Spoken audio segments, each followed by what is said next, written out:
Brother Jamal? No, not right now, sir. Hey, let me get some of that strong. All right, who else online besides Sister Asia and Brother Jamal? How many people we got online? We got the other sister. What was the other sister's name? Ursula. Ursula, you got a question?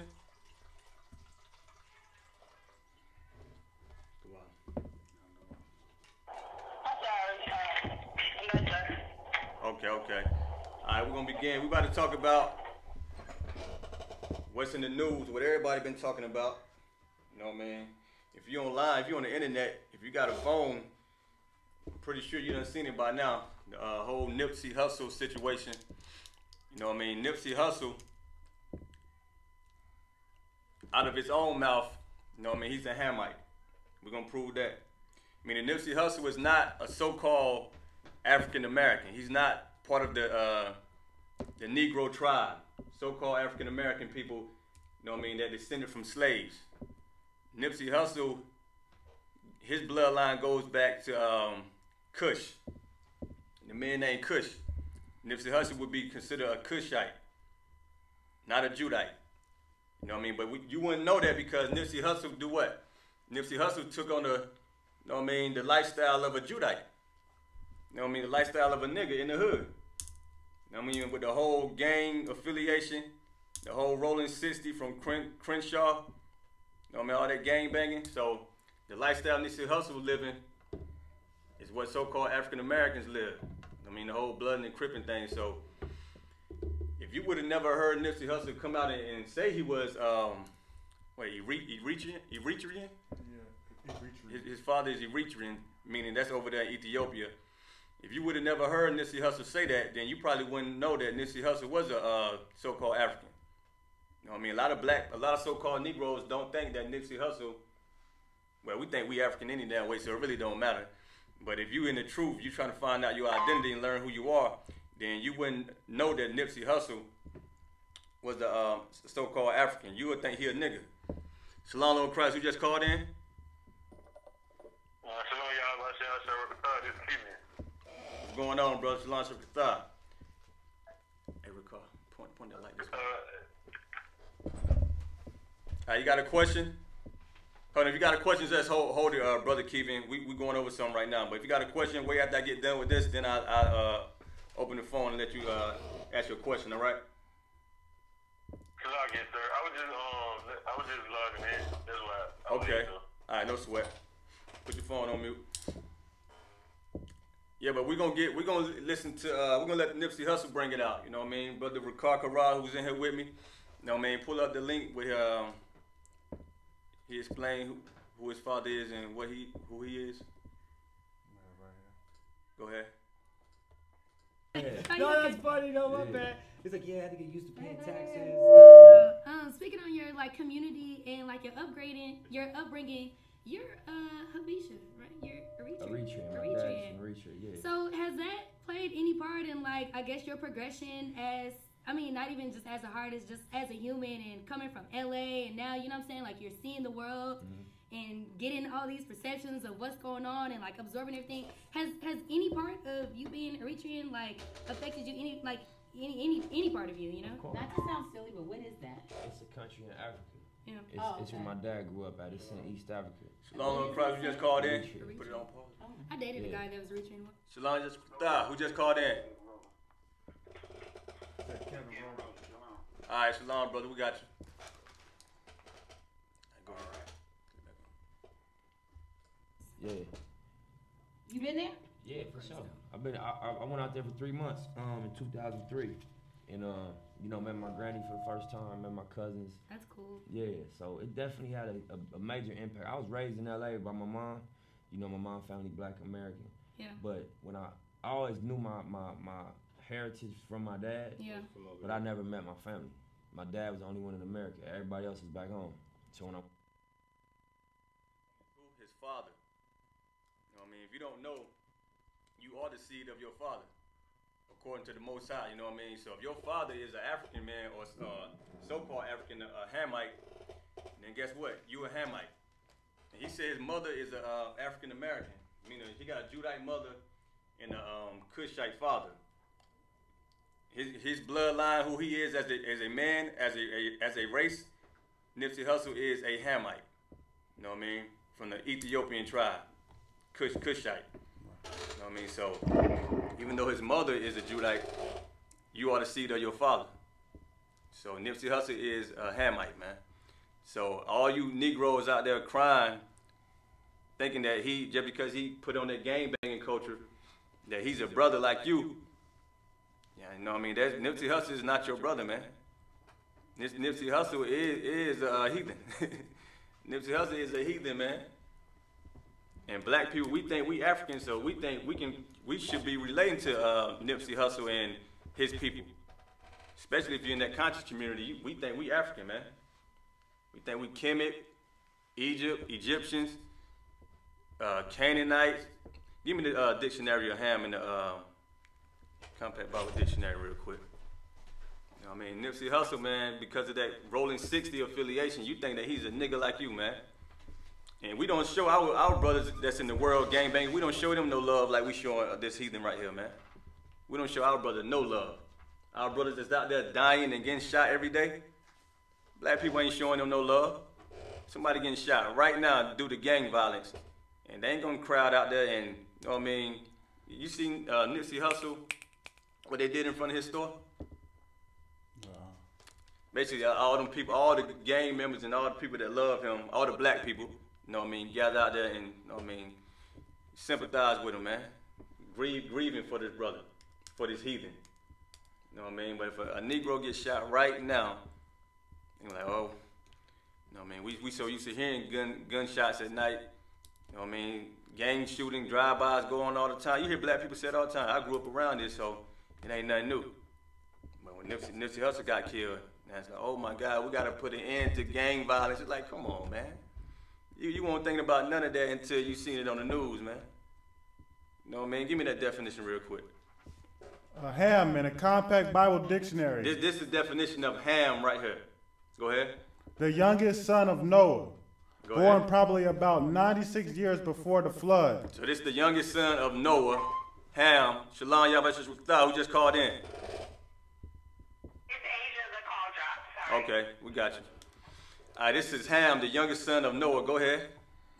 Born probably about 96 years before the flood. Born probably about 96 years before the flood. Go ahead. And one of 8 persons to live through the flood. And one of 8 persons to live through the flood. SHALAM, Lord Christ, who just called in. Okay. Go ahead. And one of 8 persons to live through the flood. Go ahead. He became the progenitor of the dark races. Now, Ham became the progenitor of the dark races. Remember, the Lord, with the flood, he killed all the people on earth, besides Noah and his family and the animals that he told Noah to bring on the ark. So, the Lord he killed everybody that was on earth, outside of Noah and his family and the animals. Go ahead. It's like, and it said Ham is the progenitor of the dark races. Go ahead. He became the progenitor of the dark races, not the Negroes. Not the Negroes. You know what I mean? Why would the white man put it in there? You know what I mean? Why would they mention not the Negro? That's significant. That's important. Because they basically what they saying is they've been knowing that you Negroes is not the same as the African people. Hold right there. Give me the scripture when the Lord said he separated us from Egypt. He put a difference between us and the Egyptians. Give me that one.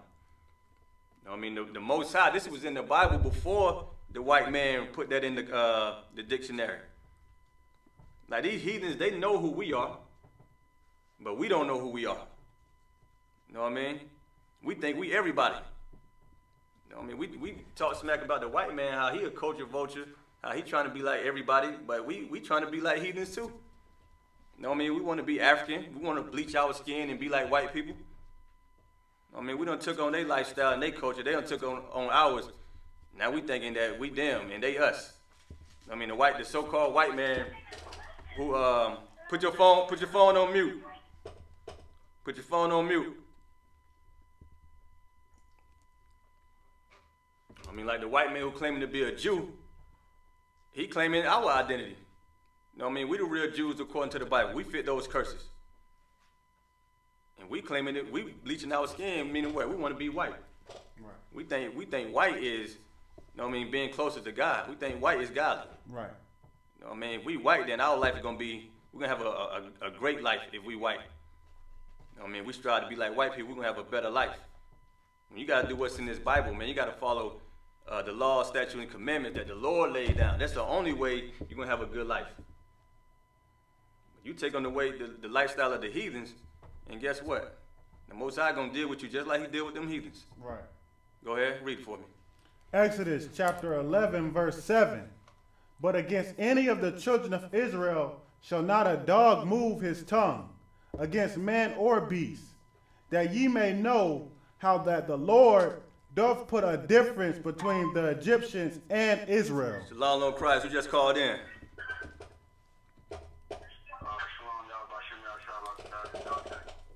Okay.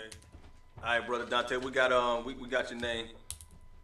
All right, put your phone on mute, all right?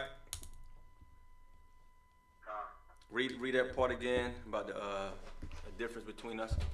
Now this in the Bible right here. This in the Bible. How the Lord, go ahead. From the top. No, give me the part about it.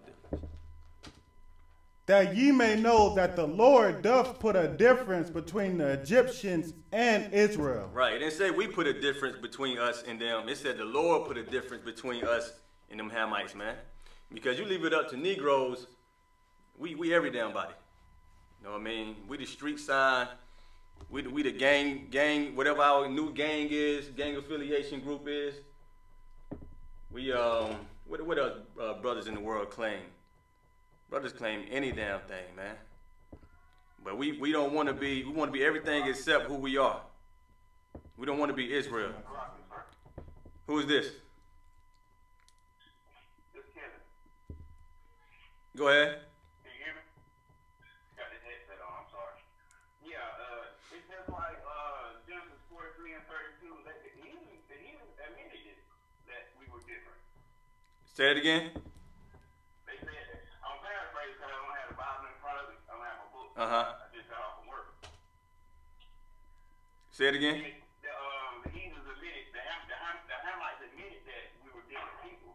They said that it was an abomination for them to eat bread with us. Right. Right. I think I'm paraphrasing. Right. I know you're talking about. I'm sorry. I know you're talking about. Yeah, they know that we different. We don't want to be different. You know what I mean? Give me an example how they know we different. How they come to your neighborhood and just make millions of dollars off you. You know what I mean? They come to your neighborhood and make millions of dollars off of you. I mean, they know we about to go to this African American neighborhood. You know what I mean? The poor people. We about to take all their money, just like the Christian church do. They know all this going on. They know your history. They know their history with you. You know what I mean? The white man bring them over here. The white man say, go ahead. You want these 7-Eleven stores, these corner stores? You know what I mean? You want you Moabites and you Chinese people, y'all want to set up these chicken stores? Go ahead. Put it around black people. You're going to become millionaires. They already know we different, but we don't know who the hell we are, man. So now we out there crying over heathens, assuming he a brother. I mean, that brother out there, when he gang banging, you know who he's shooting? He's shooting Judites, man. You know what I mean? He's shooting Judites. He's shooting so-called African Americans. You know what I mean? So you out there feeling sorry for him. What about the people he done shot and bragged about it on his mixtapes? Everybody like to bring up he did this for the community. I hear you. But niggas do things for the community too, right? Negroes all around America, they be helping their community too. They don't get recognized for it, but they helping just like this heathen. Y'all say this heathen help. You know what I mean? Where you at? The ham? Keep going with the ham. So it's the Lord put a difference between Israel and African people, man. Not just Egyptian, but all heathens. Go ahead. Ham. He became the progenitor of the dark races, not the Negroes, Go ahead. but the Egyptians, Ethiopians. The who? Ethiopians. The Ethiopians, meaning you Negroes, y'all not the same as Nipsey Hussle. Nipsey Hussle is an Ethiopian, man. A filthy African. Keep going. Libyans and Canaanites. They talking about the Hamitic people, man. We come from the bloodline of Shem. You know what I mean? We Shemitic. We not Hamitic. I mean, even though they dark, you know what I mean? They a dark race like we are, but hell, you even got some that's lighter complexion. Look at Nipsey, he a lighter complexion. Go ahead. But even when you said earlier how like people like to say, oh well, he did stuff for the community. I mean, that's kind of the lifestyle of a drug dealer. You know what I mean? Like drug dealers, they'll sell drugs, they'll break the community up, but then they'll do some little good thing for the community and make people think that they're a good person. But that don't take away from them selling drugs. That don't take away from them killing and gangbanging. Right, cause he still was in the game. You know what I mean? He's still in the game. Tell me he's doing good for the community. He's still gang banging, man. You know what I mean? What that mean? I mean, he got enemies. You know what I mean? He probably getting his enemies set up and things like that. And even knowing you're a part of the gang banging culture, you might not be doing it at that moment, but you providing for your gang members guns, drugs, money, so they can go out and do it. Right. He didn't ever lead the game. You know what I mean? As far as I'm concerned, the dude that shot him, what came out is, you know what I mean, he confronted the dude for being a snitch. You know he's still in the game. You know what I mean? He confronted the dude about being a snitch. Obviously, the dude probably snitched on the gang.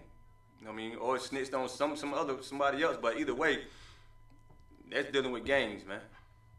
You know what I mean? Because gangs out there, like if you're a civilian, you labeled a witness. But if you in that street life and doing criminal activity, and you out there committing crimes with a man, and you get locked up and you snitch on a man, that's usually with gangs, brothers in that street life. That's not with civilians. You know what I mean? That's usually when you out there committing the crime with a person, and then you don't want to do your time because the white man done judge you and sentence you, and you don't want to deal with all that time he giving you. Or you just weak, period, because you ain't even about that life. You just portraying like you is. Right. You tell on the man. So I heard he confronted this brother and made him leave the store, told him don't come back to the hood and all that. And dude left, came back, and that's when he did what he did. You know what I mean? So what I'm saying is Nipsey Hussle was in the gang banging. So what? If a lot of Judites was in Nipsey Hussle's situation, you know what they'll be doing too? Doing the same thing. They'll be giving back too. So what it mean he giving back? You know what I mean? The black people give back. Right. You know I see black people give turkeys on Thanksgiving. Right. Give toys and bikes on Christmas. What the hell they got to do with anything? The Lord wants you to come out of that lifestyle, man. The Lord wants you to stop sinning. You know what I mean? We got a whole culture that we not following that we supposed to be following, and it ain't gang culture. You know what I mean? Keep going. You read the whole hound definition? Come. All right, give me back to the, not Exodus. What were you at before Exodus? That was the first verse. Okay, finish the clip real quick. When this was.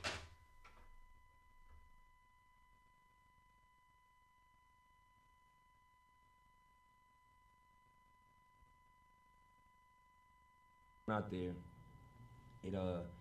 it educated me to the other side. It opened your eyes, bro. 100%. You know what I'm saying? It just gave me an understanding of what my dad life was like growing up, and you know what I mean, what his family was like, and I got embraced and they loved me. You know what I mean? And I just was like, you know, became aware of the culture that I'm half American, half Eritrean, so I'm equally, you know what I mean. As much as I am a black person from America, I'm a black person from Africa. Who his father is, man. He claimed he Eritrean, which he is, but now he's saying he half and half. You know what I mean? You are who your father is, 100%. You know what I mean? So, and another thing he just said is, like a lot of black so-called African Americans, a lot of them they gang banging because, I mean, it's different reason they gang banging, but a lot of times they father not around, or their father probably in the gang. You know what I mean? Nipsey Hussle father isn't in the gang. You know what I mean? His father is not your father. You know what? You know why he's not in that game? Because he knows the difference between Negroes and Africans, man. That's why his father's over there in Eritrea, and Nipsey can go over there to his father. But where you got to go at? You got to stay in the hood where the drugs at. What the white man called the hood disease. Pull that up for me too. After we finish this, pull hood disease up. You know what I mean?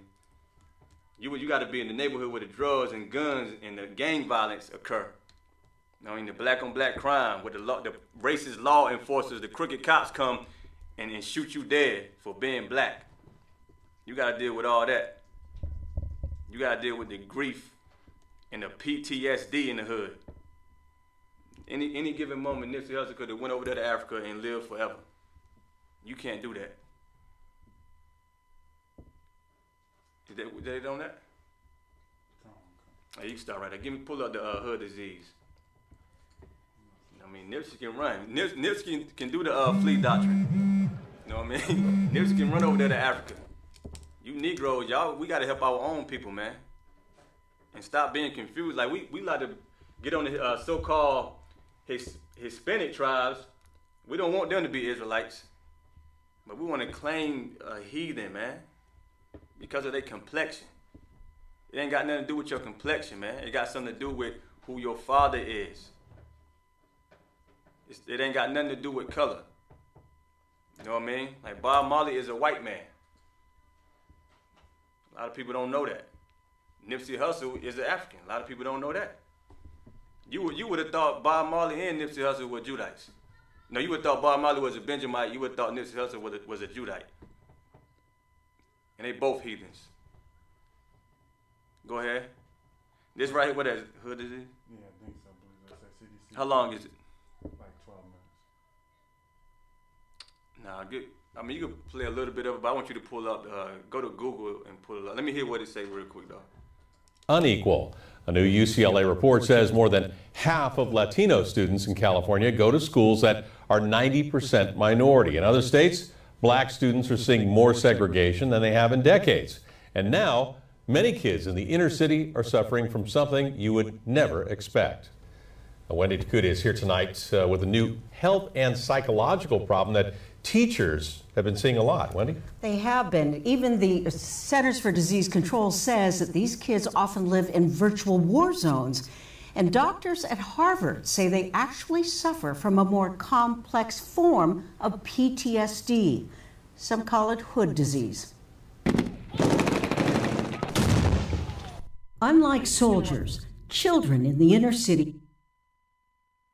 They hate you. When it comes to you, we're going to call it hood disease. Why they just can't call it PTSD? You know what I mean? They separating you. They showing you how much they don't love you. They separating you. Like, yeah, everybody everybody got this.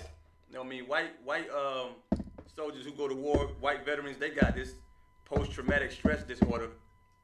But black people in the hood, they got the same thing, but we call it the hood disease. Do white people got hood disease? No, white people got post-traumatic stress disorder. Black people got hood disease, even though it's the same damn thing. White people don't have the hood disease though. They're not labeled having hood disease. They got PTSD. Black people got hood disease. Keep going. Come on.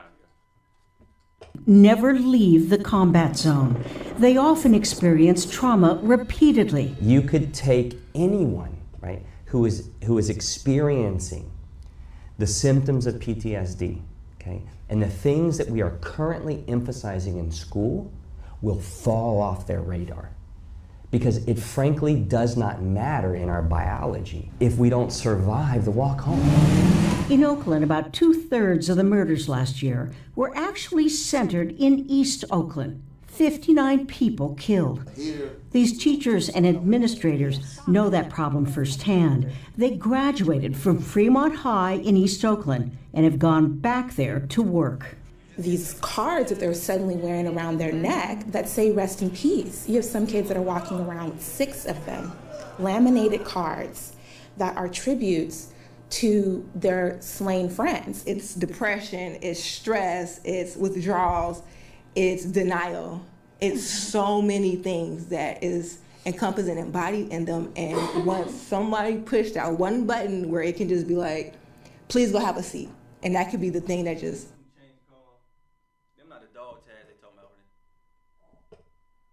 back to where they said them things changed their wear? That's what it looked like. The dog tags?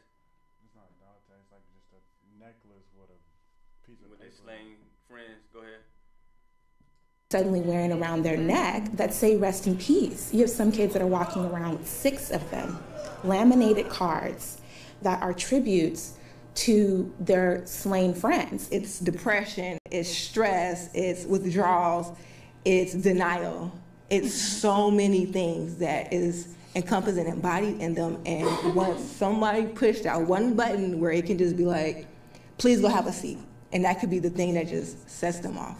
Last year, We so damaged, and she right. We so damaged, you know what I mean? Like, you say one thing that we don't like, we snap. I mean, we ready to kill you off. Like she said, go have a seat. You know what I mean? The teacher tell you go have a seat. You ready to kill the teacher. Because you damaged, man. Psychologically, you destroyed. And it comes from living under oppression, under the white man. You know what I mean? Under white people, man. Brothers, like, listen, man. I be reading stories where kids getting shot at the bus stop. They getting shot at school. They getting molested. Like, these kids growing up, they gonna be insane, man. You know what I mean? Like, the UPK is a safe haven for blacks, Hispanic, and Native American Indian people. Outside of UPK, black, Hispanic, Native American Indian people, we are crazy. We are insane. We are mentally and physically damaged. So anybody tell us anything that we don't like, we willing to commit violence against them. You know what I mean? That's that trauma and PTSD that we living with. We don't figure nobody should say nothing to us because we think everybody should know that we black people. Y'all already know what you did to us. Y'all know how we living. You know what I mean? We ain't got jobs. You know what I mean? We ain't got schools. Cops killing us. Everybody see it, you know, on the body camera. The whole world know about it. We like that everybody know about us and how we live and how we destroy it. So why bother us? So I can read this. You know what I mean? Go ahead. Go ahead. It's the post on it. It says on the same post on the story, it says, do you live in the inner city? Is your life defined by high stress, malnourishment, or random acts of violence? If you answered yes, you may be suffering from a dangerous new affliction, hood disease, or as it's known when applied to white people and war veterans, post-traumatic stress disorder. You notice it said dangerous new affliction, but they saying it's PTSD. You know what I mean? And they say if you in the inner city. I mean, they targeting you. And the white man, he already know he done devised your destruction, man. He already know he done devised your destruction. He know what you going through. I mean, he know he put drugs in your community. He know he arrested your father. Made you grow up in a single parent household. Oppressing you. He already know this. So that's why they come out with these articles now. Now that they looking at your destruction, how you addicted to lean and dying over these drugs and can't stop killing your brother or your sister, can't stop destroying your neighborhood. The white man already know this. That's why they say if you are in the inner city, read that part again. If you are in the inner city, is your life defined by high stress, malnourishment, or random acts of violence? If you answered yes, you may be suffering from a dangerous new affliction, hood disease. Or also it's known when applied to white people and war veterans, post-traumatic stress disorder. When it's applied to white people, it's different. It's termed different. But you, nigga, you got the hood disease. You know what I mean? Like, what the thing that you got is worse. You know what I mean? They got post-traumatic stress disorder. You know what I mean? They can go and get treated. But you, that hood disease, as long as the white men keep killing you and destroying you in the hood, you got the hood disease, man. Like, what's the what's black people's treatment to the hood disease? You know what I mean? They don't have that answer, but the UPK, we got that answer, man. It's turning back to your culture and your identity and who you are. I mean, turning back to the Lord, man. Understanding that you put on this earth to follow Christ. You know what I mean? To abide by these rules and these laws, commandments, and statutes that's written in this Bible, man. To claim your identity. That's the only way you're going to be cured from all this. Because you got the hood disease, man. Disease that occur only to hood niggas. You know what I mean? Like they done label that the hood disease. So if you in the hood, the white man is saying, all you black people, Hispanic, Native American, Indian people in the hood, the barrios, them reservations, them hoods, man. That's how the white man look at you, and you got a disease. You know what I mean? You suffering. Go ahead. It says they recently came out with this segment where it said how inner city children are subjected to repeated trauma from living in virtual war zones. Shalom, Lord Christ, who just called in?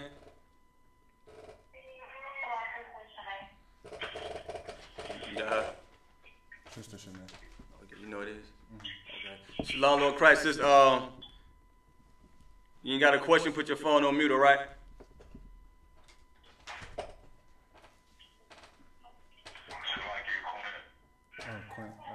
Shalom, Lord Christ, what's going on? All right, put your phone on mute, all right?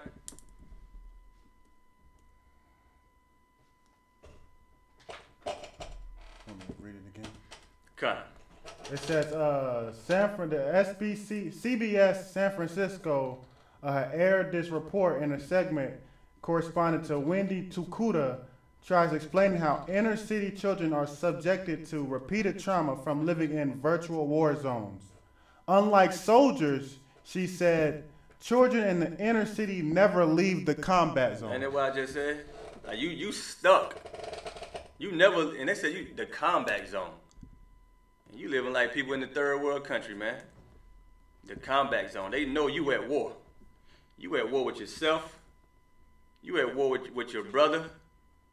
With your sister, you at war with your child. You at war with the white man. You at war with everybody, man. Black man at war with every damn thing. You at war with all races, man.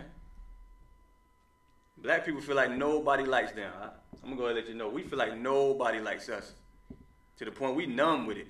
So when people start making mockery out of our lifestyle, people don't even give a damn no more, man.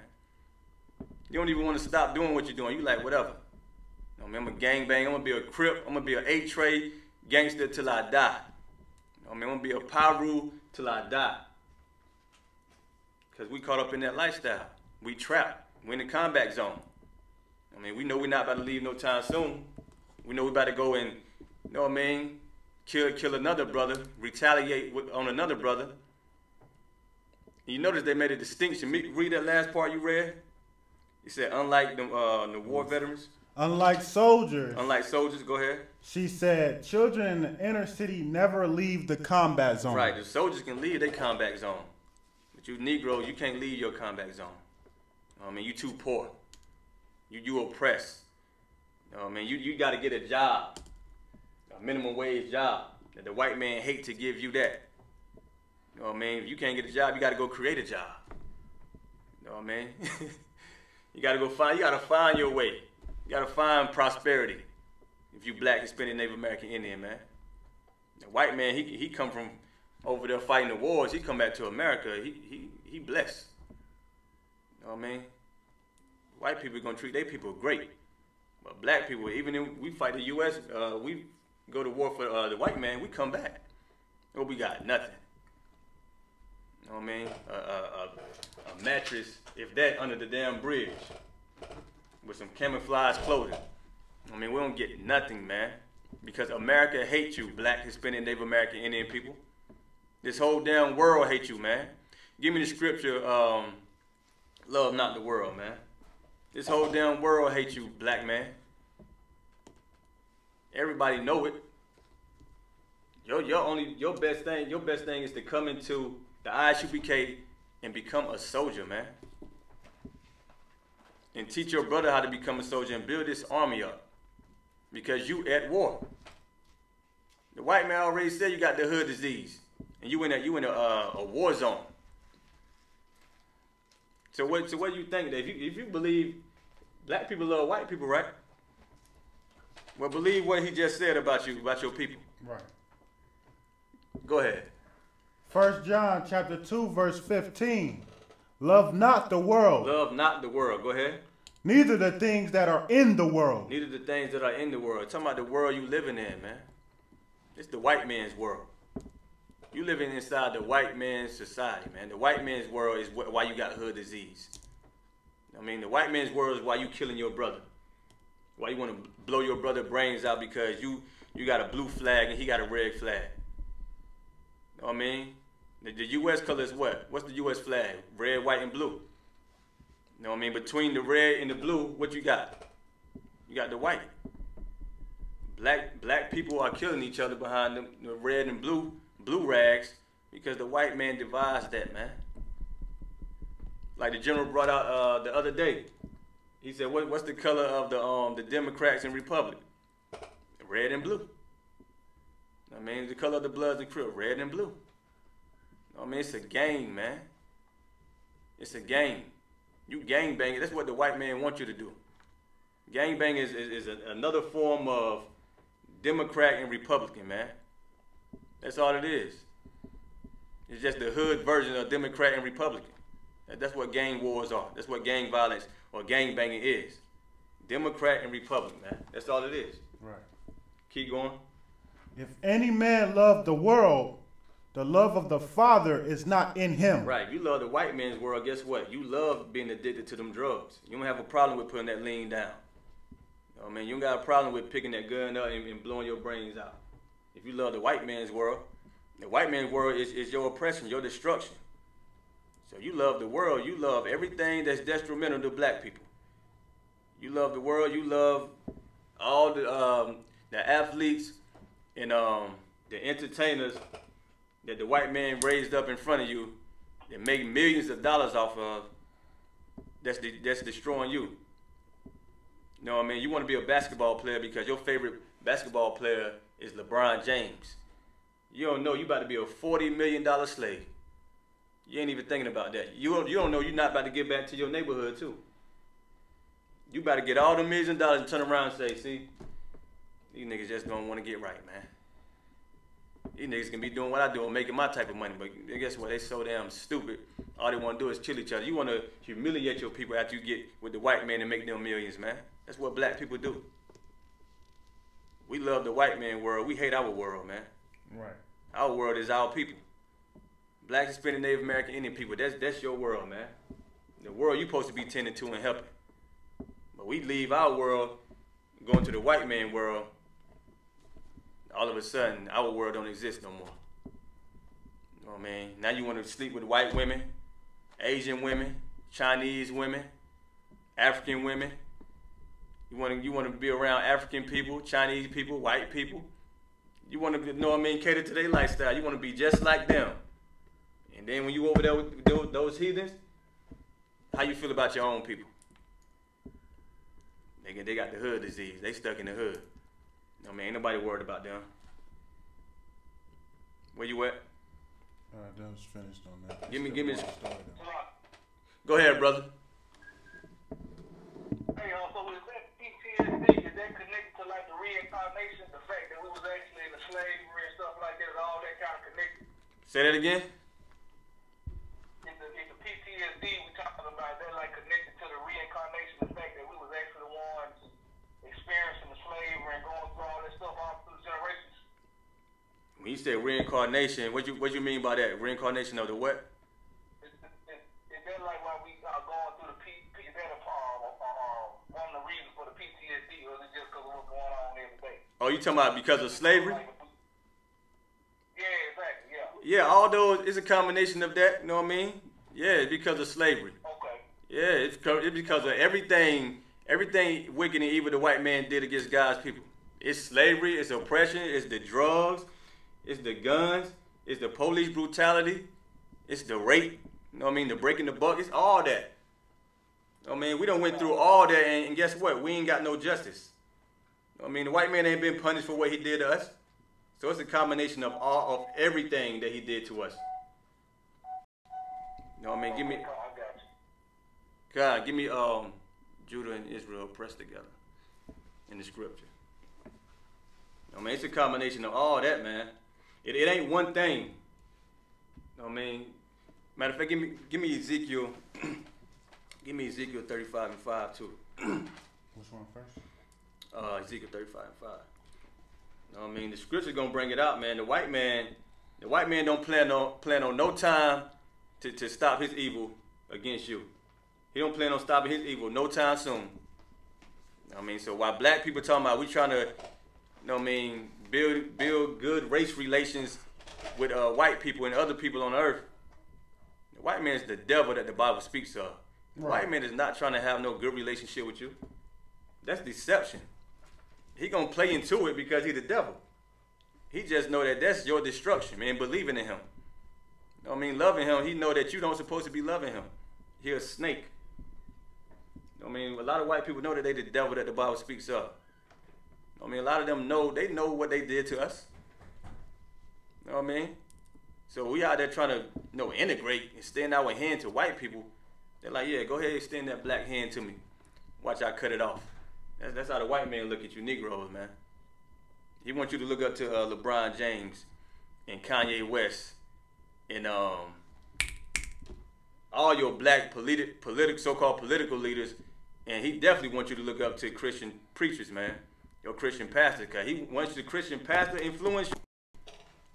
He know he got you. He know you got the mark on you. If you believe, once your Christian pastor influence you and you become a Christian, he know he got the mark on you. And he can make you do anything. He can put a commercial on TV. And you know that you don't supposed to be eating no swine. He put a commercial on TV with pepperoni, falling off, hanging off the cheese on that pizza in that commercial. And he know he can tempt you to eat swine. You know what I mean? He got that type of power, man.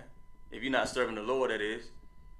If you out there sinning and thinking that just because you say you love God and you love Jesus and you know Jesus, but you ain't following no damn laws, and the white man, he can tempt you to do any damn thing. Saying you love Christ and love God, but you ain't willing to obey him and follow these commandments, you ain't saying nothing. You know what I mean? Your God is the white man. What I tell you to get? Ezekiel 35:5.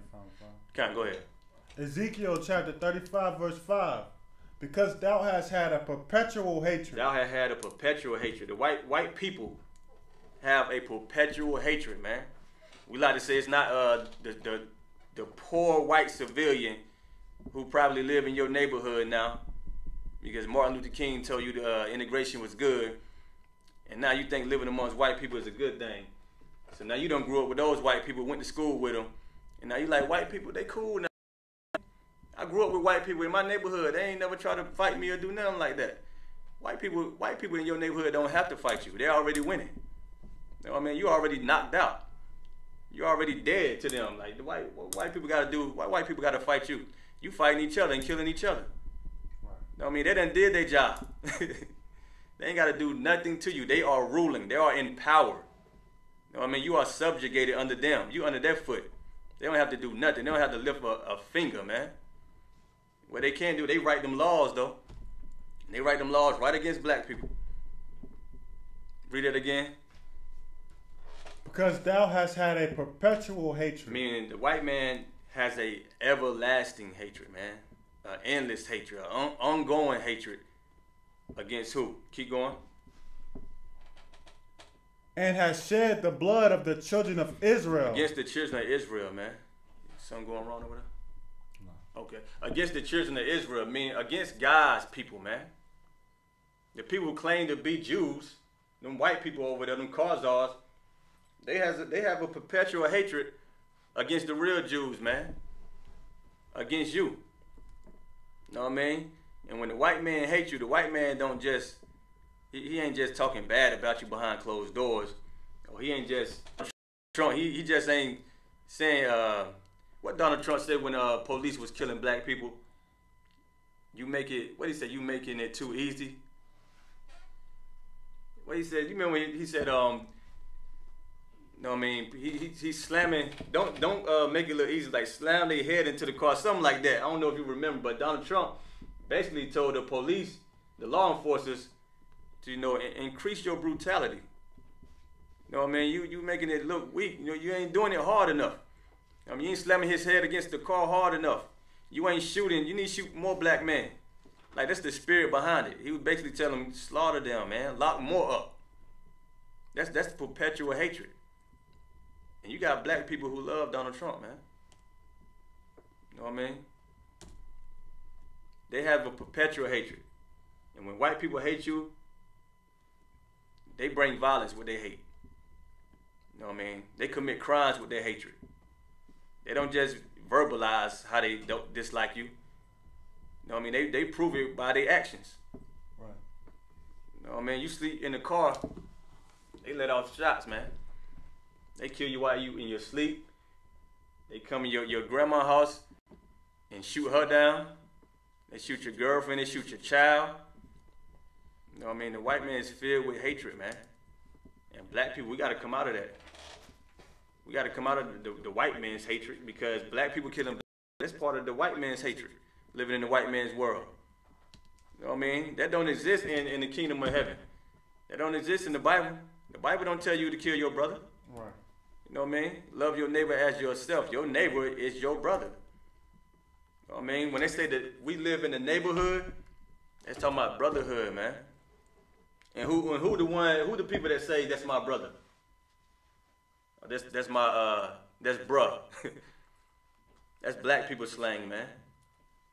Cuz and bruh. That's black people slang, man. That brotherhood, that neighborhood, that's brotherhood. But we don't have neighborhoods. We have the hood. You know what I mean? We done scratched neighbor out of neighborhood. We left with hood, meaning ain't no brothers. Ain't nobody being a brother to one another. We just in the hood. You know what I mean? We killing one another. Go ahead. By the force of the sword in the time of their calamity. By the force of the sword, meaning what? He's shooting you down. You know, this hatred comes with bloodshed, man. And it's everlasting, meaning the Most High is telling you right now, the white man ain't never gonna stop hating you and never gonna stop committing violence against you, against your people.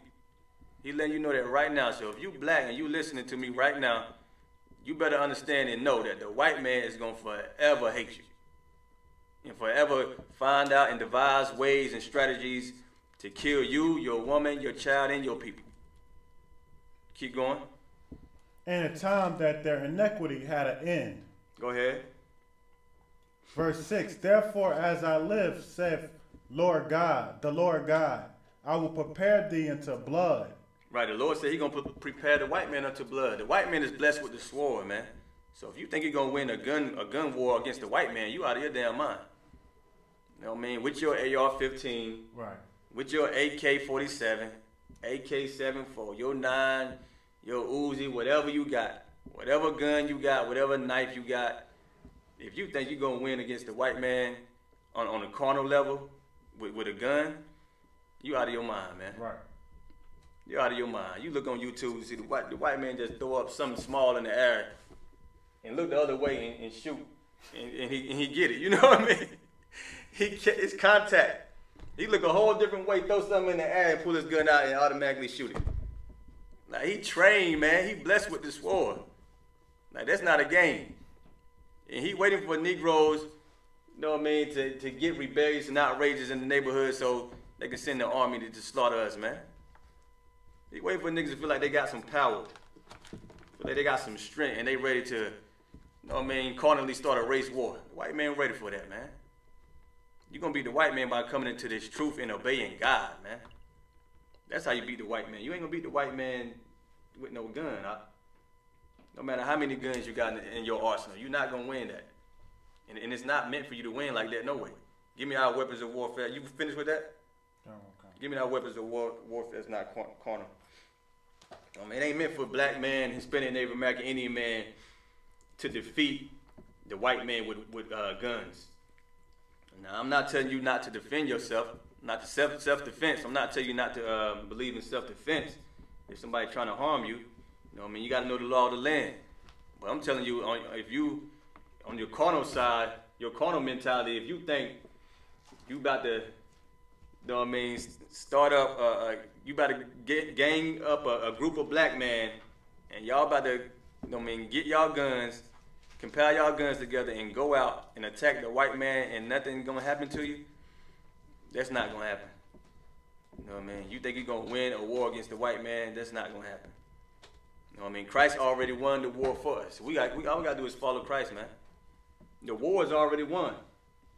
You got to become an Israelite, man. Claim your identity. Come back to your culture. Come back to the obedience of the Most High. The war is already won. That carnal war is not won, but once you become a new man and learn what the truth is, the Most High gonna get you right for, you know what I mean, putting the white man under your feet. You know what I mean? You're gonna be trained on how to have white slaves and how to have your own kingdom and how to have a family and how to love your brother again. You're gonna be trained up, you know what I mean, righteously. You come into the truth. But outside the truth in loving the white man's world, you are through. You know what I mean? You're gonna beat the white man in his own game. You got it? Come on. 2 Corinthians chapter 10, verse 4. For the weapons of our warfare are not carnal. Right, the weapons of our warfare are not carnal, man. Go ahead. But mighty through God to the pulling down of strongholds. But mighty through the Most High, through the pulling down of strongholds. Them strongholds is, you know what I mean, what's in your mind, what you believe in. You know what I mean, that Christianity. You know what I mean, that gang banging. You know what I mean, that pimping, that robbing, lying. You know what I mean, hating your mother, your father, your brother. You know what I mean, you got to cast that out of your mind. Meaning you got to stop breaking these laws and transgressing against the Most High. You got to stop being a sinner, man. You got to put that pork down, that shrimp, crab, and lobster. You got to stop sticking your rod in white women or heathen women, period. You know what I mean, you got to love your woman, the black woman.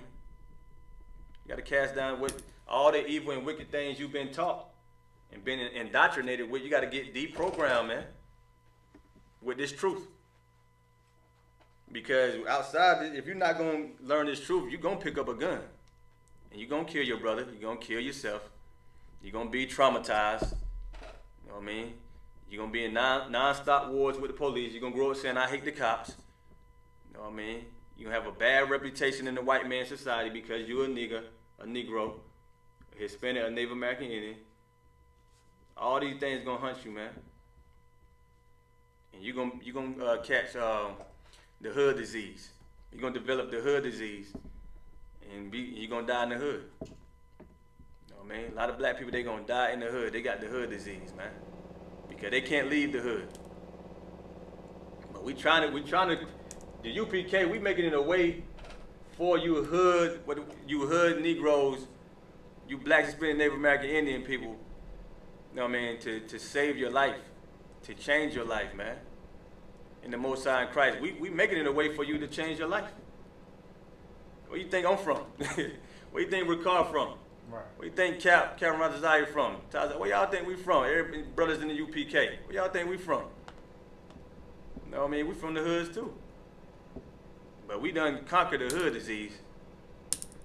You know what I mean? Because we understand one thing, that the white man is the devil that the Bible speaks of. Yes.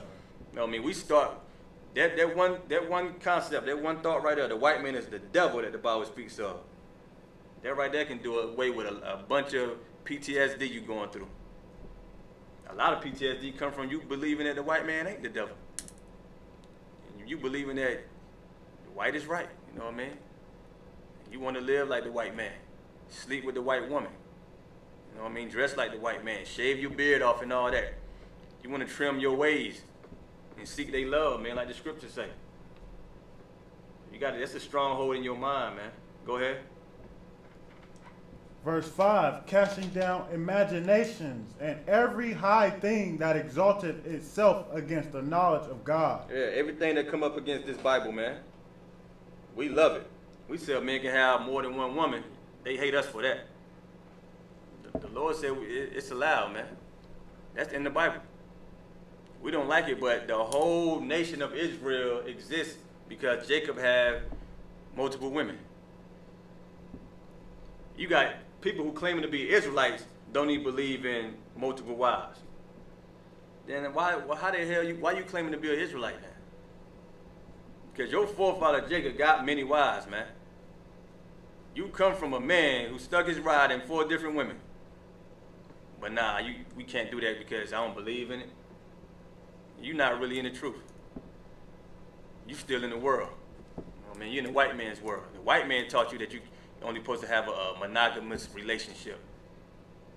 Even people outside of white people, man, them heathens, a lot of them heathens, They believe in polygamy. Go ahead. Khan. What verse you at? Verse 5. This is Ezekiel. What verse? What chapter? What book is that? Second Corinthians chapter 10, verse 5. Okay.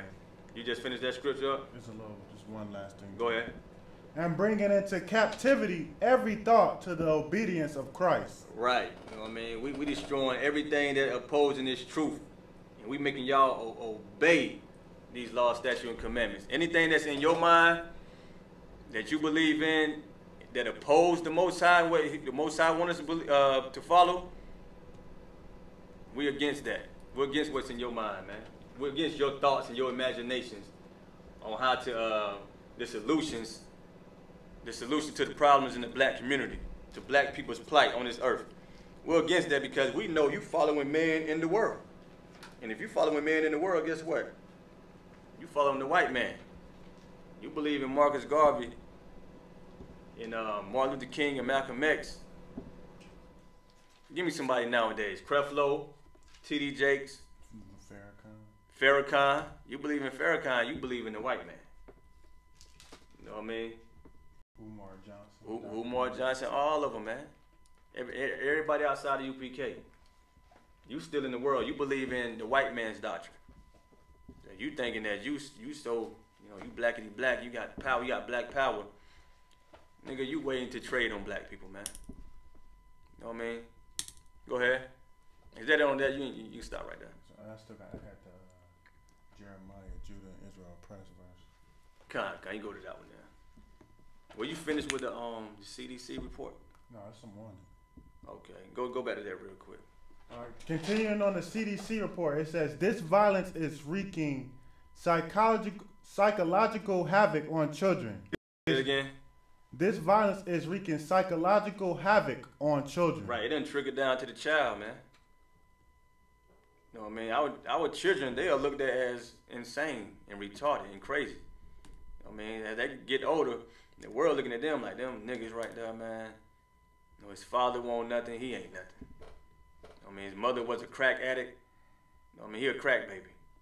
You know what I mean? We are damaged, man. Go ahead.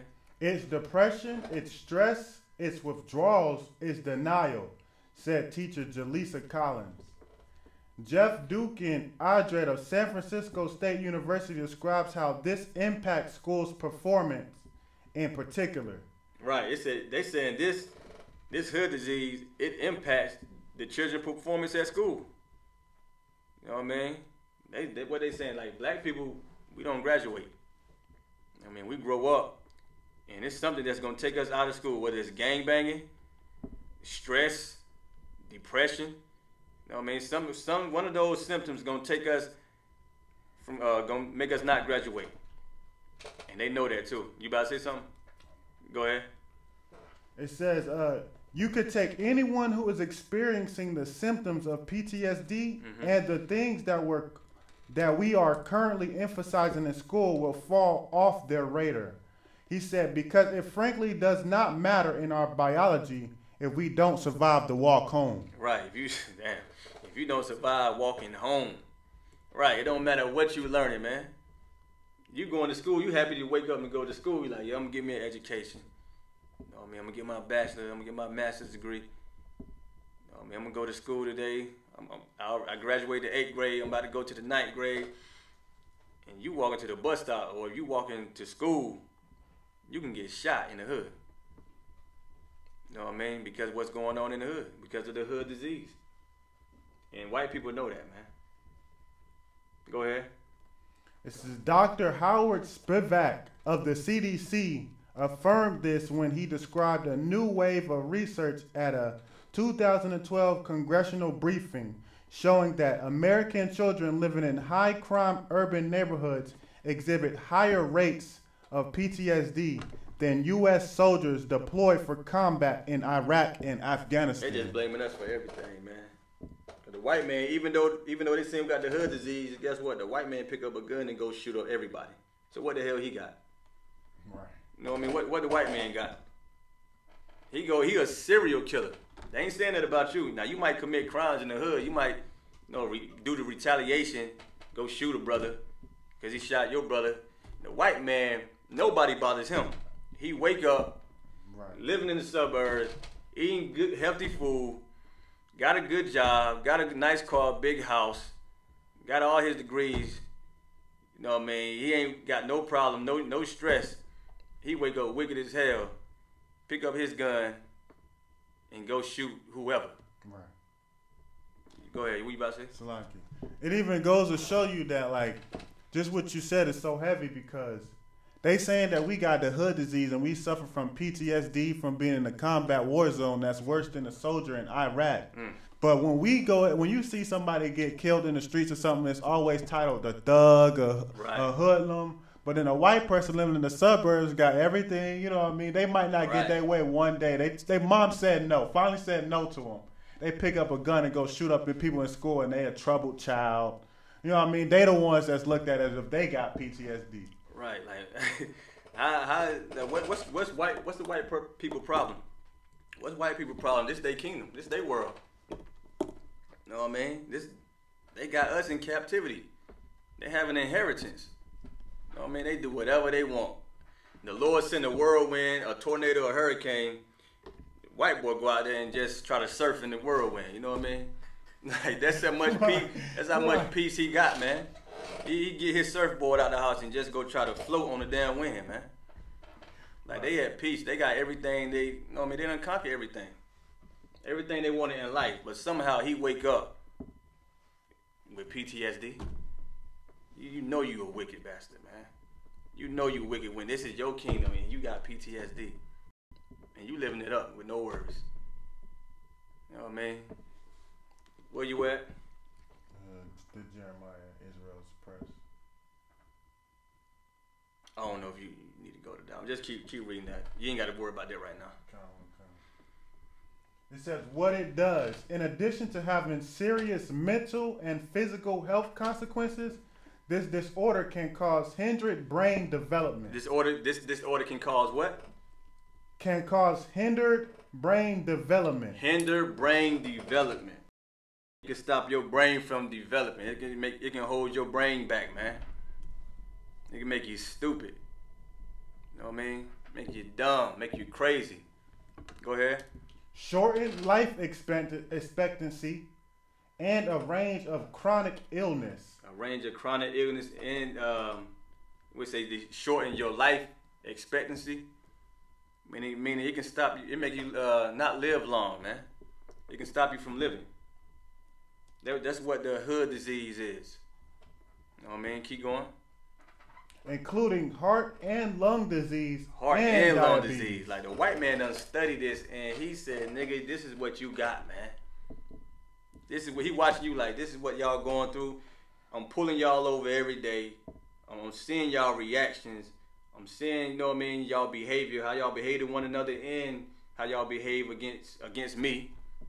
I'm seeing the rebelliousness, the aggression, you know what I mean, the confusion, the ignorance. I'm seeing all these problems, these symptoms that's coming because of this hood disease. And he's saying, listen, that's what's shortening your life. You know what I mean? That's why you're not living long.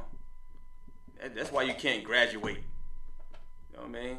That's why you gotta go in your own home and get kicked out of your own home because your woman is arguing with you, and now she didn't win the argument, so she called the police on you. I mean, or she put you on charge. That's why you living the way you living. That's why your condition is the way it is. The white man already know this. He's studying you, man. The white man don't study your brain, your cranium. The white man know you're not an African. He don't study all this, man. He don't study your body parts, your ride. You know what I mean? He study everything, man. And he's saying, listen, right now your kids, they got hood disease just like you, man. And we gonna keep them Negroes in the hood, and we gonna lock them up as your child get older. We designed a plan to lock him up. We can give him 25 to life.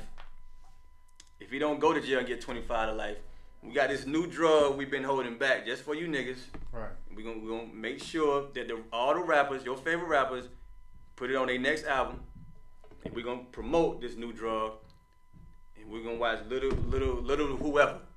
Little drug dealer come up, be a rapper, he gonna promote it. You know what I mean? He already planned this, man. You just gotta turn to the Lord. If you stressed out, you figure you got PTSD, let's turn to the Lord, man. Come to the I.S.U.P.K. We counsel brothers and sisters. You know what I mean? You ain't gotta be stressed out and depressed, and you know what I mean? You gotta be psychotic out of your damn mind, don't know what's wrong with you.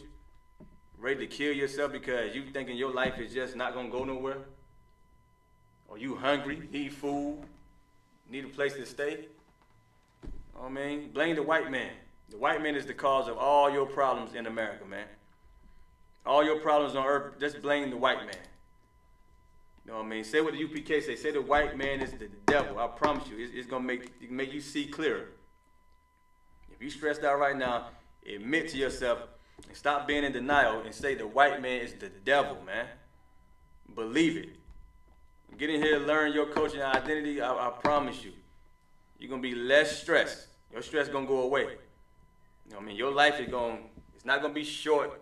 You ain't gonna have a short-lived life no more, man. You're gonna find out that you live forever. That's what you find out when you come into the truth. You don't even die, you live forever. You know what I mean? Go ahead. It says, but CBS adds something strange to their report. They claim Harvard doctors have classified the ailment as an even more complex form of PTSD. It's a more complex form than PTSD. I told you. they done made a distinction, man. They said what the white man going through ain't got nothing to do with what you Negroes going through, man. You know why? Because they not oppressing white people. White people are not being oppressed. Even if they go fight them wars and develop PTSD, this come from oppression, man. This come from us being in bondage. It's just deeper than going and fight for, you know what I mean, being a patriot, going to fight for your people. You know what I mean, we got that pride too. But we are being oppressed by another people, man. And he is the cause of all this. Keep going. It says, why hood disease? Wendy Takutas has since explained her use of the phrase. She says she regrets using the term hood disease, which is not the term that either the CDC or Harvard uses. She explained in an email to Ebony. That came from a resident in Oakland and we seized on it. She said it is her fault. The name the media has bestowed is one thing, but it's also unclear how this form of the disorder differs from others. And many have raised valid concerns about how differentiating it might impact its treatment. Is it on that? There's more. For Salaki, if I can say something real quick. Salaki, it says that it's unclear. There are valid concerns about how differentiating it might impact its treatment. Meaning, like if you have PTSD and you call it PTSD, there's certain treatment for it. Like you can go see a therapist or something, but if you call it hood disease, they can get out the hood. Like they're not. It's pretty much like they're saying it's serious. It's more serious than PTSD, but calling it the hood disease will make you think it's nothing. It's nothing to be worried about. Yeah, like white people, they can go see a therapist and all that.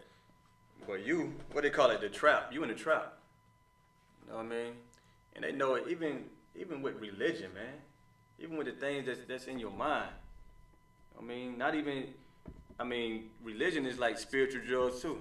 We're addicted to that religion too, Christianity. I mean, they know all these things is affecting your psyche. They know who you are. I mean, that's part of the reason why he wants you to be a homosexual, why he promoting it so hard. Because he know you're not supposed to be doing it. You know what I mean? Go ahead.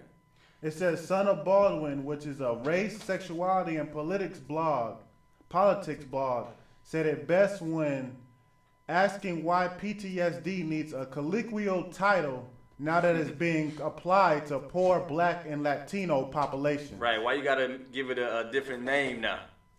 You know what I mean? Why it can't be post-traumatic stress disorder? Because they talking about us, man. You know what I mean? They talking about us. Like when we commit crimes, they put us on TV. They put us on the news. Like, look how evil these niggas are, man. Look how bad they children are. Look how they just, the dumpster over there across the street, why they dump the trash right in front of their yard, man. Right. Look how it's bad behavior. And white people do the same thing, but guess what? white people on TV, you don't see no white person getting shot, you know what I mean, because he reached for his ID. You don't see a white person getting shot, sleeping in the car, or resisting arrest. You know what I mean? They don't promote white on white crime on TV. Go ahead. Here's another. How might characterizing it as hood specific diminish the seriousness with which people take it? Right. They said you calling it hood disease.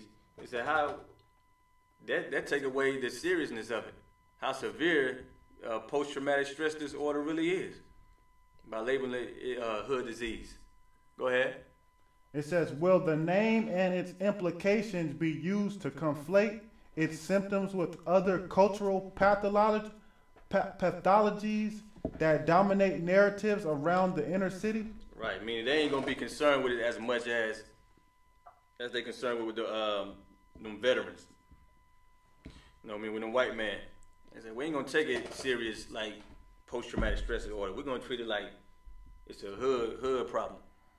You know what I mean? You know what they do with hood problem. They destroy it. They don't make it better. You know what I mean? Ain't no white man ain't bring you no solution to how to solve your problems in the hood. You know what I mean? And he don't have to. He the devil. Go ahead. It says a preventable disease, quotation marks. The good news is that treating violence as a public health issue places greater emphasis on its root causes, possibly leading to more effective treatments. But the bad news is nothing to sneeze at. The inner city's very existence stems from intentional policies, from racial segregation, from racial segregation to redlining to the war on drugs. Right. It said from racial segregation, for when you won't, you know what I mean, integrated with white people, to the redlining. Meaning they put a red line on your poor, impoverished neighborhood, and they said we ain't gonna, you know what I mean, we ain't gonna they can't get no loans. We gonna take over we're gonna raise the property value of their neighborhoods, and we ain't gonna sell it to them. We're gonna sell it to our own people. You know what I mean? Like we're gonna make sure that black people can't buy a home. Right. You know what I mean? Right. We're gonna make sure we just keep this between white people. Right. And then you know what that's gonna produce. You know what's coming next, right? Black people ain't got no home. Black people struggling to pay rent. Right. Black people struggling with food. You know what that's gonna produce, right? That's gonna produce what? Criminals, man. Right. Like they put you in a situation where you gotta commit crimes. Cause not only that, but they don't want to give you no damn job either. Right. So they know, like, 9 times out of 10, black people gonna be committing crimes, and then that's our way to take advantage of them and locking them up. You know what I mean? We hope that they'll resist arrest or they be rebellious against authority so we can shoot them down. You know what I mean? They already know this. Go ahead. What you about to say? It's just what you were saying. It even says it in a post. Like it really said the inner city's very existent. Like the reason why it's like that comes from intentional policies. Like things that they put in place to make it like that. Yeah, that red lining was put in place to take your home away, man. I mean, not for you to have a home. Gentrify your neighborhood. Right. That's why it was put in place. And now that they did that, you know, we in Atlanta, or we in Georgia, downtown Atlanta, they done took away, what was that spot down there, the count spot? Underground. They done took away the underground, man. Now all them black people out there, out of their damn mind, man. Go ahead. That are a living testament to how little our government cares about these areas and their residents. Is hood disease just another way of sweeping hood problems under the metaphorical rug? Hopefully not. But when it comes to the inner city, American history has given us little reasons for hope. Right. So they already know, man. Give me Deuteronomy 28.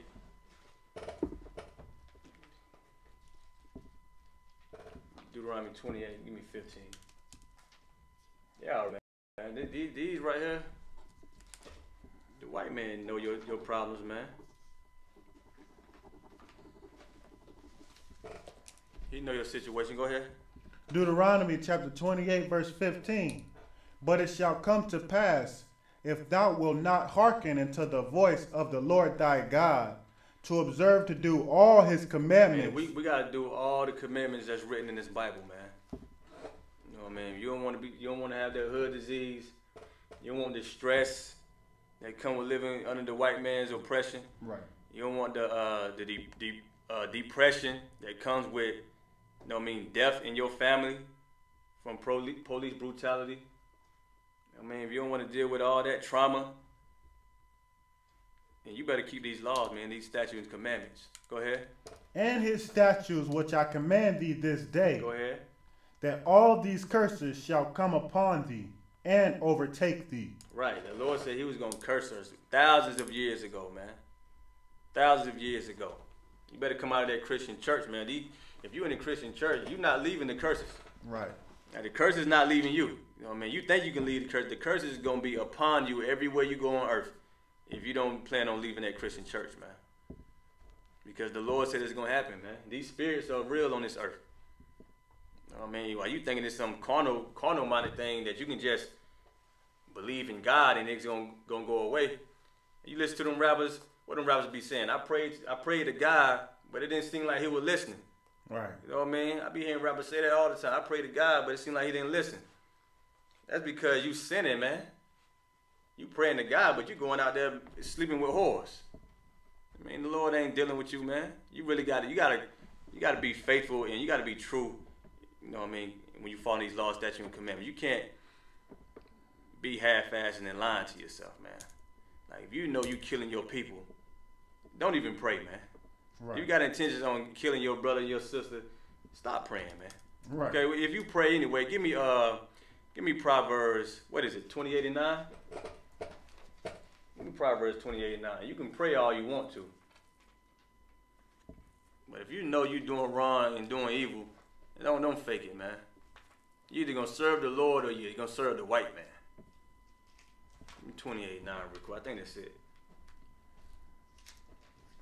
Let me show you what happened when you pray and you don't serve the Most High. But you out there living an evil life and you thinking that the Lord hear your prayers. Go ahead. Proverbs chapter 28, verse 9. He that turneth away his ear from hearing the law, even his prayer shall be abomination. Right, your prayers are abomination, man. You ain't keeping these laws. You don't even hear the law. I mean, even if you ain't keeping it, you hear us teaching it and you believe in it, and you going back and doing something that opposes what you believe in. Like if you hear something like, okay, black men not supposed to be selling drugs. You out there count, you hearing black man, we got to stop selling drugs. You know what I mean? We can't sell drugs to one another. It's a sin and it's an abomination and the Lord hates it. You know what I mean? You out there shaking your head like, yeah, man, you right, man. And then you go back to your neighborhood and you selling drugs. And then you turn around talking about you praying to God, but he not listening. Your life just getting worse. That's because you turn your ear from hearing the laws, man. You didn't believe that you're supposed to stop selling drugs. Now you really got to stop it. Not just hear it and shake your head and believe like, yeah, I got to stop. You got to stop it, man. You got to stop selling drugs. You know, you might lose your drug friends, your weed head friends, but who give a damn, man? That's what it's going to take for you to save your life. I mean, a lot of black people ain't going to want to stop smoking weed and being drug dealers and being whoremongers. But the Lord said you have to do it. So if you don't want to do it, then, yeah, you're going to pray to God, and God is turning his head away. God ain't even listening to you, man. He don't even acknowledge you. You know what I mean? You're going to keep selling drugs till the police lock you up, or to a drug dealer, to a robber come and rob you or shoot you because he's trying to be the next kingpin, man. The next drug dealer. Something bad gonna happen to you because you playing with the Lord. If you plan on being in the truth or saying you believe in God, you follow these laws, statutes, and commandments, and you sinning, you playing with the Lord, man. You play with God, the Lord gonna kill you out. Right. He gonna bring some type of punishment you ain't gonna be able to bear. Keep going. What verse was that? Is that it on that one? Yeah, come on. Go back to 28, Deuteronomy 28.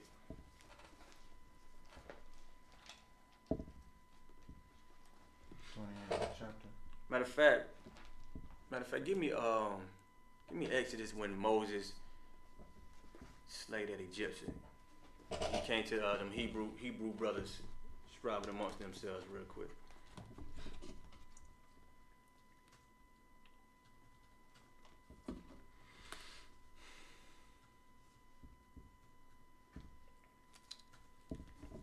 America is spiritually Egypt. Meaning America is just like when we was in bondage in Egypt under them Egyptians, under Pharaoh. You know what I mean? The things we going through in America right now is similar to what we was going through in Egypt. You know what I mean? We waiting for the Lord to play this place like he did Egypt, but until he do that, you got black on black crime. Black on black crime existed in Egypt. And we about to prove that. You know what I mean? Black people was oppressed. You know what I mean? You Negroes are not Hamites. Hamites was oppressing us in the land of Egypt, man. Just like the white man is oppressing us in the land of America right now. So when you hear that, when you see that scripture in Revelation, when it says this is spiritually Egypt, in Sodom, it's talking about America, man. All the homosexuality that's running rampant in Atlanta, it's talking about America, man. You can got to the point where you got transsexuals, man. You know what I mean? I heard the LGBT community, they got a problem with the transsexuals. They got a problem with the letter T. The LGBTQ got a problem with the T. You know what I mean? This place is crazy, man. This place is going to be destroyed by the Lord, man. The Lord hates homosexuality. He hates us being in slavery under the white man. But we got to serve him. We got to follow and obey these laws, statutes, and commandments, man. We got to turn to the Lord. Or guess what? You're going to continue to die. You're going to continue to be crack babies and have drug problems, man. Dying off lean. Dying because you got AIDS, sleeping with all them hoes, man. It's going to continue to happen. The Lord don't give a damn if you keep breaking his laws. I mean, the Most High is a righteous father. If your father tell you to do something and you keep disobeying your father and he kick you out of the damn house, ain't nothing you can do about it. The Lord kicked us out of our home, man. Out of our land, Egypt. The land that he gave us. And now we in other people's home doing what they do. You know what I mean? You open their room door, you see orgy sex. I mean, now you influenced by having orgies, you know what I mean? You see a man sleeping with a man in this society, now you influenced by that. You want to stick your rod in the man. You know what I mean? And not only you, but you pass it down to the next generation. Now the next generation, I mean, like I said, we're in Atlanta, it's homosexuals everywhere, man. And they proud. Homosexuality is something you're supposed to be ashamed about if you're an Israelite. Black men and women in Atlanta are proud, man. To the point where you see it in their appearance, the way they dress, the way they talk, the way they walk, the way they act, how they do their hair. You know what I mean? The Lord gonna continue to destroy us. You got that scripture? Is it where Moses killed him and came across the two Hebrew people? You can give me the part when Moses killed him. All right, Exodus chapter 2, verse 11. And it came to pass in those days when Moses was grown that he went out unto his brethren and looked on their burdens. Right. Moses was living in Pharaoh's house, man. Moses was living it up. You know what I mean? Moses wasn't in no poverty. But one day, you know what I mean, Moses got older. One day he went and looked on the plight of his people. Because Moses knew what? He was an Israelite, not no damn Egyptian. So he went and looked at how his people was living and what was going on. Go ahead. And he spied an Egyptian smiting an Hebrew, one of his brothers. He seen an African killing an Israelite, one of his brothers. Like the IUIC, a Hamite killing a sister, man. Moses seen a Hamite killing his brother. Go ahead. Verse 12, and he looked this way and that way. He looked both ways. Go ahead. And when he saw that there was no man, he slew the Egyptian. Right. He seen he want nobody to witness what he about to do, this killing. He ain't see nobody looking. He went and killed that Hamite, man. Why? Because that Hamite did what? Read that part again.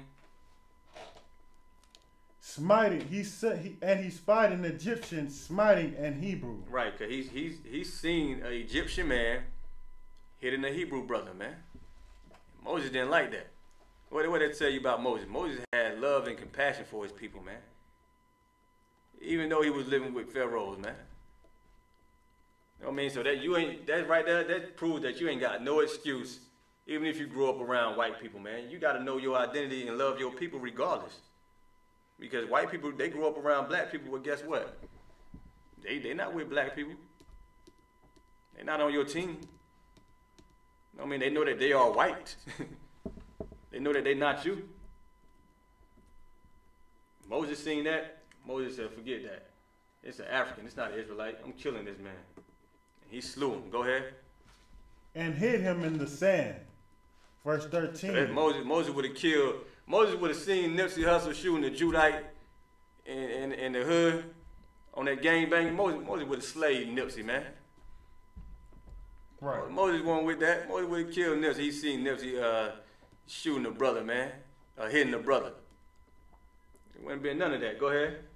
Verse 13. And when he went out the second day, behold, 2 men of the Hebrews strove together. And he said to him. Right. You notice right after he seen the Egyptian hitting the Hebrew, the next day he came out, he seen a brother, you know what I mean, treating another brother wrong. Right after the account of him killing the Egyptian man for hitting the Hebrew, hitting the brother, the next day he came out, a brother was harming another brother.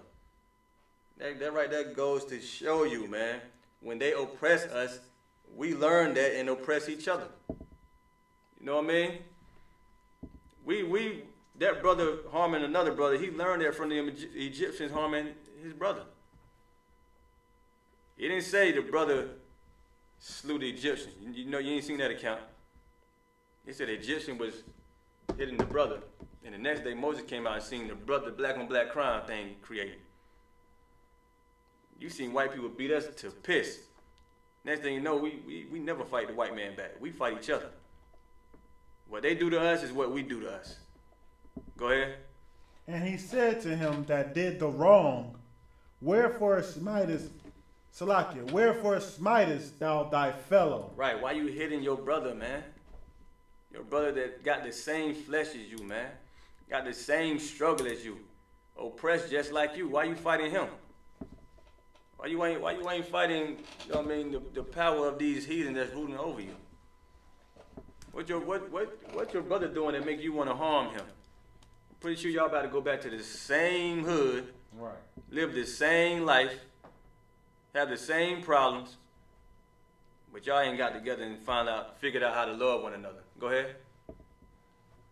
Verse 14, and he said, who made thee a prince and a judge over us? Right, that's what the brother told Moses. You ain't no prince. Who made you a prince and a judge over us? I mean, who are you? What are you doing? You talking about? You in my business. Talking about what I'm doing. You ain't no prince and judge over me. Don't be judging me. You know what I mean? Go ahead. Intendest thou to kill me as thou killedest the Egyptian? And Moses feared and said, surely this thing is known. Right. He said, you intend to kill me like you killed the Egyptian? You remember Moses looked both ways. He thought there wasn't nobody looking. Obviously, somebody had seen it. You know what I mean? He said, you going to kill me like you killed the Egyptian? Go ahead. Verse 15. Oh, Salakia. And Moses feared and said, surely this thing is known. Right. Moses, that's when he knew it. You know what I mean? People knew about it. Well, that's America, man. That account is what applies today in America right now. You know what I mean? The white man, the men in the I.S.U.P.K, we in the neighborhoods, we see the police brutality, the white man slaughtering our brother, man. I ain't telling y'all to go out there and kill nobody, but, you know what I mean? That was before Moses came into the truth and knew the truth. But now, you know what I mean? We in the truth, so we not telling you we not promoting you to go kill nothing. We ain't got to kill nobody. All we got to do is serve the Lord. But I'm just letting you know that what's going on in America already took place thousands of years ago, man, under the Egyptian Empire. So what should you be doing in America? The same thing we did to Egypt. Give me when we cried out to the Lord. Give me when Israel cried out to the Most High. He heard our cry.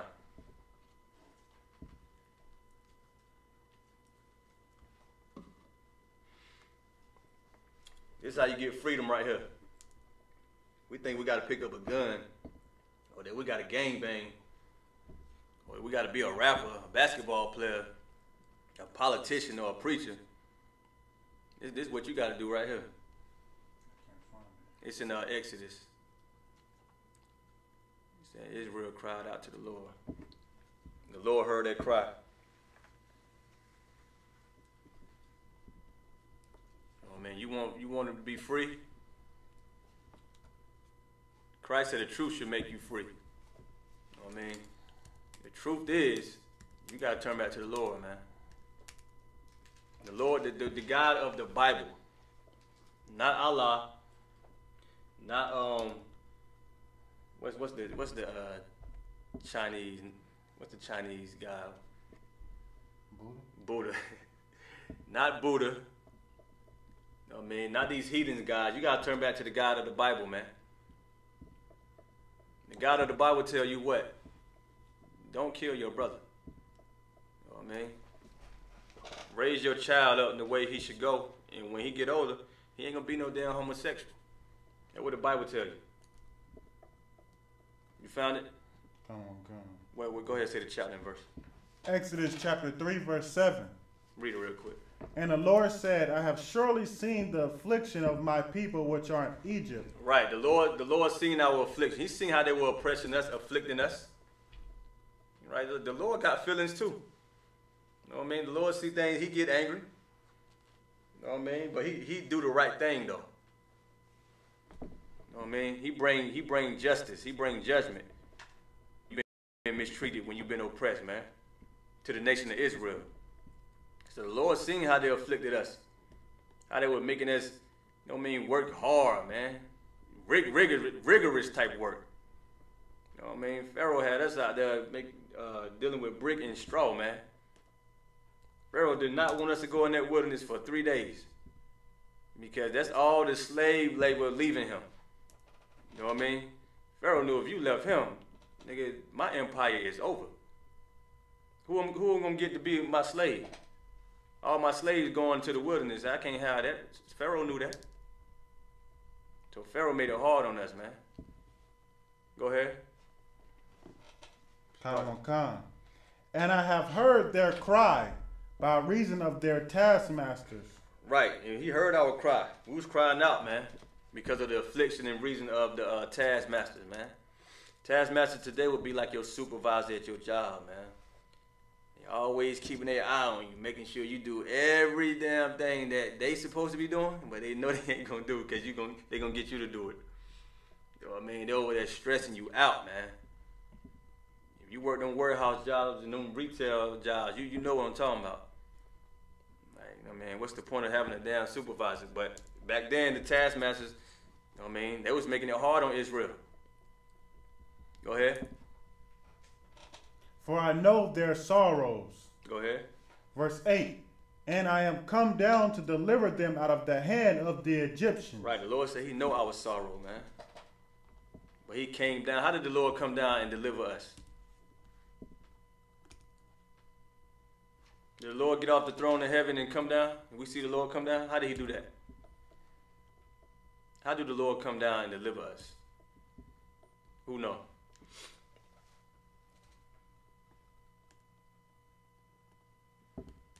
Y'all don't know?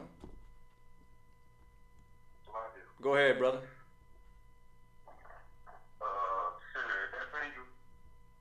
Say that again.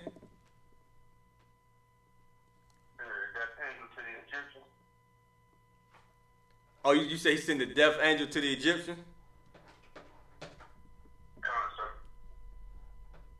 Read that part again, Ricard. And I am come down to deliver them out of the hands of the Egyptians. That's part of it, but that ain't what I'm talking about. That's part of it, but no, I ain't talking about that. How did the Lord come down and deliver us? That's part of it, though. He did send the angels. That's part of it. Who did he use to deliver the children of Israel Then they gave you the answer. What? Go ahead. About raising up Moses? Right. But what the knowledge and the truth that he gave Moses, man. You know what I mean? What he gave Moses, that's what Moses got us out of there. Then he sent the angels to destroy the Egyptians in their land, but you know what I mean? Moses is who delivered us. You know what I mean? But he did send the angels to punish the Egyptians for what they did. But Moses didn't have to do none of that. Moses said, let my people go. You know what I mean? So Moses, meaning a prophet. Give me the scripture when the Lord sent his prophets early real quick, recall. The Lord sent out his prophets early.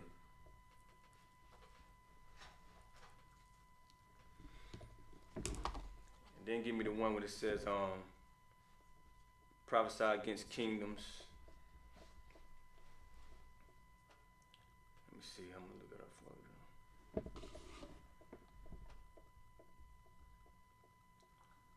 Prophesy against kingdoms. You give me the one that says send his prophets out early real quick.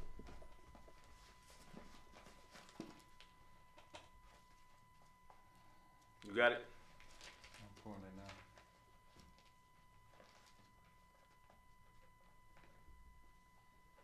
What chapter and verse? Jeremiah chapter 25, verse 4. Go ahead. Jeremiah chapter 25, verse 4.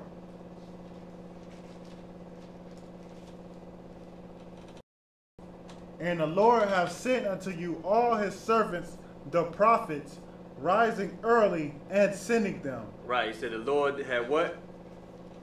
Have sent unto you all his servants, the prophets. All his servants, the prophets. The Lord sent you prophets, man. Oh man, when the Lord sent you prophets, that means sometime soon the Lord is about to bring destruction to that place. When he sent out Isaiah, Jeremiah, Ezekiel, all the prophets in the Bible, that means the Lord is about to do some damage to this earth.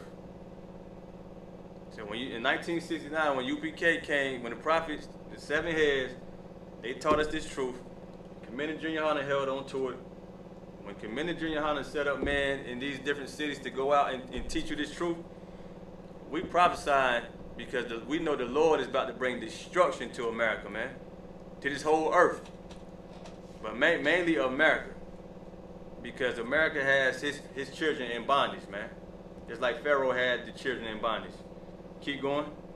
Khan. But ye have not hearkened nor inclined your ear to hear. Right. Give me Jeremiah 28:8 real quick. The Lord says he sent his prophets early, man. We hit them streets early. You know what I mean? Around the time you were listening to MLK and Martin Luther King and all that. And that's when the Lord sent the truth out, man.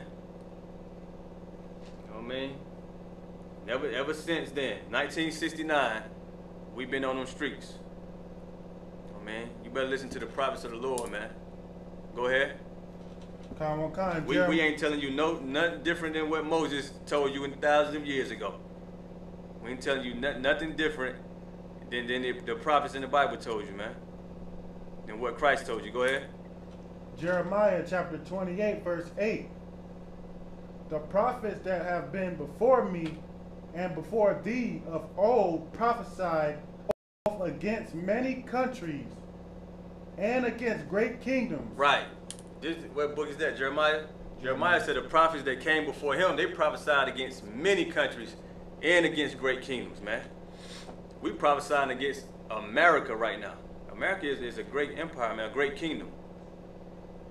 They say America is a great place. Everybody want to come to America, man. Right. They want to get rich. They want to be wealthy. You know what I mean? Everybody want to come to America. It's a beautiful place. We prophesying against this beautiful place. Because it's not beautiful to blacks, Hispanic, and Native American Indian people, man. Right. This has been a damn nightmare, man. This has been our bloodshed. This is the territory of our enemies, man. It's hard for us to sleep at night. We wake up with PTSD, man. We got Stockholm Syndrome because of what America's done to us. We prophesy against America. Go ahead. Come. And against great kingdoms of war and of evil and of pestilence. Of war and of evil and of pestilence. We said all this coming here. War, evil, and pestilence coming to America, man. It's already here, but it's going to increase. I mean, we prophesy that when we go on them street corners every week, or when we teach like I'm teaching today, we tell you, man, Third World War is going to happen. I mean, the Lord going to bring diseases, all this homosexuality, all this adultery and fornication. The Lord is going to bring diseases against this place, against the people in this place. What else is there? War and evil. The Lord is bringing evil to this earth, man. I mean, white people don't know what the hell going on. I mean, white people, they drug addicts too. You don't hear about it. They drug addicts too. You know what I mean? Right. You know what I mean? I forgot the place where all the white people was, dying of them drugs. You look it up. The white people dying of these drugs, man. White women can't even produce children like that, man. The Lord is dealing with them. You did it on that? Come. What time we got? 8:50. About it.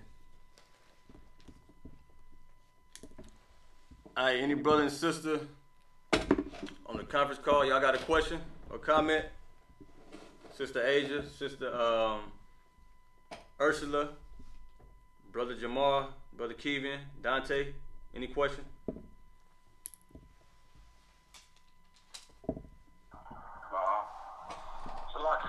Go ahead. Who's this? Brother Jamal. Go ahead. Yeah, I was wanting to get an understanding of in that book of Jude, what did they mean when it said that the angel and the devil was arguing over Moses' body? You said the book of Jude? Yeah, I think it's Jude. I may be saying the wrong book. I remember it might be Jude, maybe 21, where it was saying that him, the archangel and the devil was fighting over his body. I might be saying the wrong scripture. Pull the scripture. Okay, give me a second. I'm gonna pull it up. Hold on 1 second there.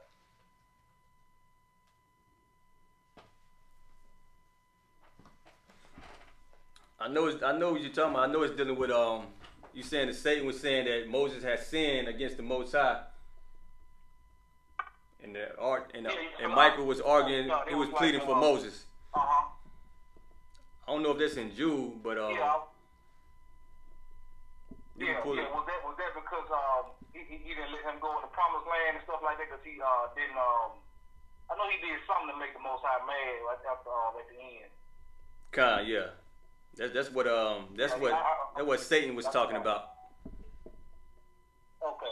But Michael was arguing. I read and I didn't understand what it meant. That's why I meant to ask about a breakdown on that. Yeah, this is what I'm gonna do though. I'm gonna get an understanding about that. I'm gonna get clarity on that.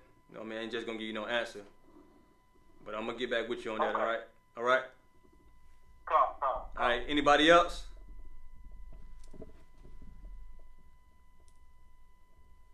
With that, I'm gonna pass the class over to Officer Ricard Corral.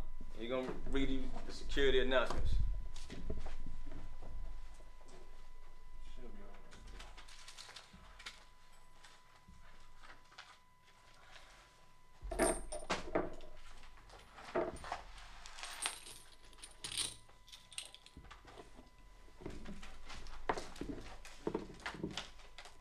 Should be in the prayers on there. Yes, order. Security announcements for I.S.U.P.K. We are the I.S.U.P.K. started out on 1 West 125th Street, 125th Street, Harlem, New York. Rule for new brother and sister. When a new brother or sister comes into the school, they are off limits for 6 months. They are to be saluted only.